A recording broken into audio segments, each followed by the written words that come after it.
தலையில் அடிபட்டுருக்குல்லடா? எந்த இடத்துல அடிபட்டிருக்கு? இவனுக்குள்ள தானே அடிபட்டிருக்கு. சீரியஸ்னஸ் புரிஞ்சுக்கோங்க. தலையில அடிபட்டிருக்கு. அவர் ஸ்கூல்ல படிக்கிறா. நாங்க படிக்க ஸ்கூல்ல இருந்து மயங்கி விழுந்துட்டான்னு சொல்லி தான் நாங்க வந்து கூட்டு வந்திருக்கோம். நாங்க வந்து டைரக்டா கூட்டு வரல. டாக்டர் சாரை பார்த்துட்டு டாக்டர் மேடம் பார்த்து வந்து நாங்க ட்ரீட்மெண்ட் வந்திருக்கோம். நீங்க வந்து மீட்டிங்ல இருக்கீங்கன்னு சொல்லி அலட்சியப்படுத்தின என்ன சார் அர்த்தம்?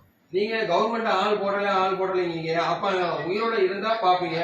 அப்ப செத்துட்டா எங்களுக்கு மீட்டிங் தான் முக்கியம் நீங்க சொல்லிக்கிறீங்க. அப்ப நீங்க மீட்டிங் தான் முக்கியம் சொல்லிக்கிட்டு இருக்கீங்க. நீங்க மீட்டிங்ல இருக்கேன். ஸ்டூடெண்ட் சார், ஸ்கூல் பிள்ளைங்க 8 வயசு தான் ஆகுது. 8 வயசு பிள்ளைய வந்து அந்த டாக்டரை பார்த்துட்டு தான் இங்க வந்து 5 மணி வரை இருப்பாங்க. நீங்க ஸ்கேன் எடுத்துவாங்கன்னா அந்த டாக்டர் சொல்ல போய் தான் நாங்க வந்திருக்கோம். நீங்க வந்து எங்களுக்கு மீட்டிங் தான் முக்கியம், நீங்க எங்களுக்கு மீட்டிங் தான் முக்கியம் நீங்க சொல்லிக்கிட்டு இருக்கீங்க.